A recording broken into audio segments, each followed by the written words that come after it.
네, 안녕하세요. 오늘 하나님께서 우리에게 주시는 말씀 사도행전 21장 13절 말씀 함께 읽도록 하겠습니다. 바울이 대답하되 여러분이 어찌하여 울어 내 마음을 상하게 하느냐. 나는 주 예수의 이름을 위하여 결박당할 뿐 아니라 예루살렘에서 죽을 것도 각오하였노라 하니. 네, 안녕하십니까. 오늘 사도행전 21장 말씀뿐만 아니라 22장 두 장의 말씀을 함께 나누도록 하겠습니다.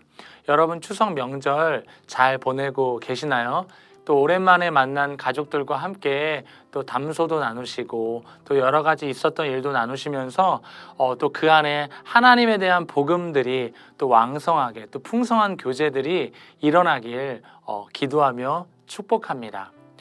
여러분 오늘 말씀을 또 함께 나눌 텐데요. 지금 바울이 밀레도에서 에베소 장로들과 헤어진 뒤 예루살렘으로 가는 마지막 여정이 오늘 우리가 읽었던 이 사도행전 21장에 잘 기록되어 있습니다. 바울이 3차 전도 여행을 마무리한 후 곧장 예루살렘으로 올라갑니다. 지금 예루살렘으로 향하는 이 바울의 심정은 굉장히 비장한데요. 사도행전 20장에서 바울은 이 에베소 장로들에게 이렇게 말했었죠. 성령에 매여 예루살렘으로 올라가는데 나는 거기서 무슨 일을 당할지 모릅니다. 또 성령께서 내게 직접 말씀해 주시기를 결박과 환난이 반드시 찾아올 거라고 하셨습니다. 그래서 나는 여러분들의 얼굴을 다시는 못 봅니다. 이제 이것이 마지막이 될 겁니다. 이렇게 에베소 장로들과 헤어지면서 모두가 울고 서로 안고 입을 맞추면서 마지막 만남을 갖게 된 거예요. 그러면서 21장 이 말씀은 마치 예수님께서 십자가에서의 죽음을 아시고 예루살렘으로 입성하셨던 느낌이 드는 장입니다. 왜냐하면 지금 바울은 성령에 이끌려 예루살렘으로 올라가는 것이기 때문입니다. 또한 결박과 환난이 자신을 기다리고 있다는 사실을 이미 알고 있는 상황입니다. 그럼에도 불구하고 그 걸음을, 그 길을 피하지 않고 묵묵히 자신의 길을 걸어가고 있는 것이죠. 21장에서도 이 예루살렘으로 올라가려는 바울에게 그곳으로 가지 말라고 말하는 이 동역자들의 모습이 나옵니다. 21장 4절과 12절 말씀 읽어 보겠습니다. 제자들을 찾아 거기서 이레를 머물더니 그 제자들이 성령의 감동으로 바울더러 예루살렘에 들어가지 말라 하더라. 우리가 그 말을 듣고 그곳 사람들과 더불어 바울에게 예루살렘으로 올라가지 말라 권하니. 성령의 감동을 받은 바울의 제자들은 이 바울이 예루살렘에서 어떤 상황에 직면하게 될지 알게 되었습니다. 그러자 바울에게 예루살렘으로 가지 말라고 말하는 장면입니다. 또 다른 한 장면은 그 후에 가이사랴에 가서는 아가보라고 하는 선지자를 만나게 되는데요. 성령님이 이 선지자 아가보를 통해 말씀해 주십니다. 바울이 예루살렘에 들어가 결박당하게 될 것이다 라고 말이죠. 그러자 그 말을 듣던 주변에 있던 동역자 사람들이 울면서 예루살렘에 가지 말라고 다시 한번 만류합니다. 바울은 이때 13절에서 이렇게 대답합니다. 바울이 대답하여 여러분이 어찌하여 울어 내 마음을 상하게 하느냐. 나는 주 예수의 이름을 위하여 결박당할 뿐 아니라 예루살렘에서 죽을 것도 각오하였노라 하니. 동역자들이 울면서 계속 만류하니까 기분이 나쁜 것이 아니라 마음이 너무 아팠던 것입니다. 그런데 그럼에도 불구하고 바울은 결박당할 것을 각오하고 예루살렘을 향할 수밖에 없는 것입니다. 죽음을 각오하고 지금 나아가는 것입니다. 성령의 감동을 받은 바울의 믿음의 동역자들은 전부 예루살렘으로 가지 말라고 이야기합니다. 왜입니까? 아끼고 사랑하기 때문이죠. 죽을지도 모르는 그곳으로 가지 말라고 이야기하는 것은 당연한 것입니다. 그런데 바울은 사람들을 통해서 반복적으로 하나님께서 자신에게 말씀해주고 계시는 것으로 듣고 있는 것입니다. 그러니까 바울은 갈 수밖에 없는 거예요. 순종하며 믿음으로 담대하게 걸어가고 있는 것입니다. 누가 자신의 삶에 위협을 받고 결박과 환난당할 것을 알고도 그 길을 가는 멍청한 사람이 어디에 있겠습니까? 피해야죠. 그런데 바울은 예수님께서 십자가를 향해 나아가셨던 것처럼 자신도 예수님께서 보여주신 그 길을 믿음으로 따라가고 있는 것입니다. 성도 여러분, 사명은 각자입니다. 본문을 통해 우리가 알 수 있는 것은 저와 여러분들을 통하여 하나님께서 하시고자 하는 일들이 있다는 것입니다. 각자 거하는 처소는 다르지만 궁극적으로 복음을 전하는 삶으로 우리를 부르셨음을 믿으시기 바랍니다. 그 복음의 여정은 예수님처럼 또 바울처럼 결박과 환난이 기다릴지도 모릅니다. 그러나 바울의 삶을 외면하지 않으시고 그를 도우시며 인도하시는 것처럼 하나님께서 우리 성도님들의 삶들을 붙들어 주실 줄 믿습니다. 자, 이때 문제가 생깁니다. 21장 27, 28절 한번 읽어보겠습니다. 그 이래가 거의 참에 아시아로부터 온 유대인들이 성전에서 바울을 보고 모든 무리를 충동하여 그를 붙들고 외치되 이스라엘 사람들아 도우라.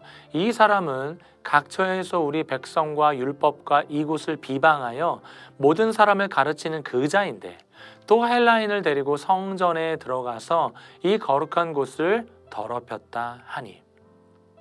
아시아에서 온 유대인들은 자유민이 된 디아스포라 유대인들로 오순절 축제를 맞아 예루살렘에 순례차 온 율법에 매우 극단적 열심을 보이는 자들이었습니다.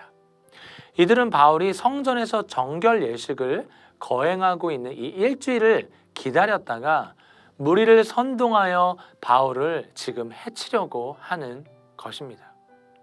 그들이 지금 바울을 죽이려고 하고 처벌하려고 하는 이유는 바울이 유대인과 율법을 회방하였고 성전을 모독했다는 터무니없는 죄목이었습니다.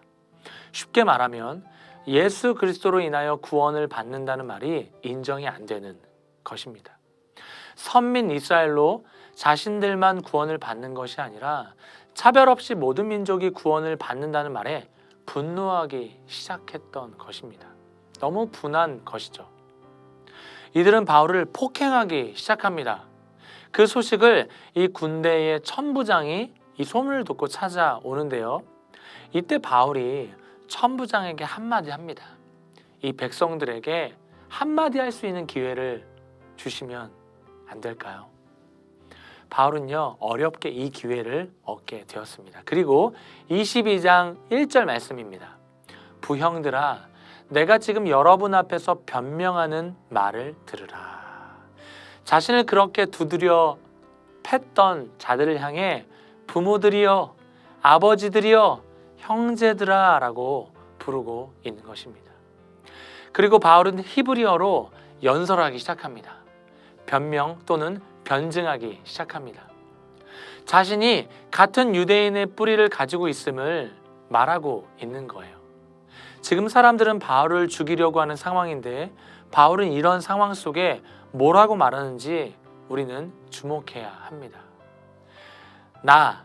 바울은 디아스포라 유대인이고 가말리엘 문화에서 철저하게 유대 율법을 배운 유대 전통을 중시했던 바리새파였음을 강조합니다. 자신이 그 자리에 있던 사람들보다 더했으면 더했지 덜하진 않았다고 지금 말하고 있는 것입니다. 하나님에 대한 열심 때문에 사람을 죽이기까지 하고 감옥에 집어넣었다고 말을 하고 있는 것입니다. 아마 이 정도까지 이야기했을 때는 주변에 있던 모든 사람들이 숨죽여 경청하였을 것입니다. 자, 그런데 5절부터 바울이 다메섹 회심 사건의 이야기를 이제 말하기 시작하는 거예요. 바울이 지금 가장 하고 싶은 말이 무엇인지 아십니까? 나도 여러분들과 같은 출신입니다. 저도 제법 배운 사람입니다. 그러니까 오해하지 마십시오. 이렇게 말하면서 위기를 모면하려고 하는 것이 아니라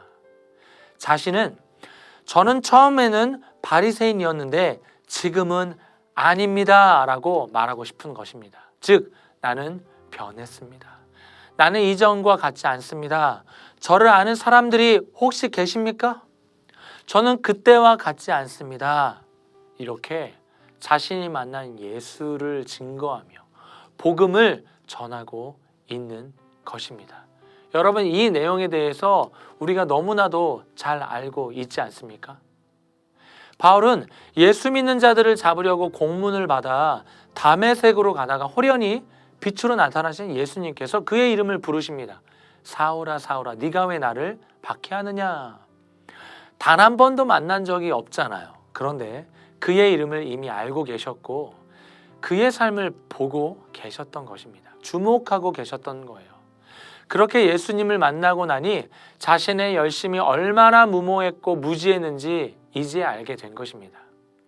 여러분, 복음은 특별한 내용이 필요하지 않습니다.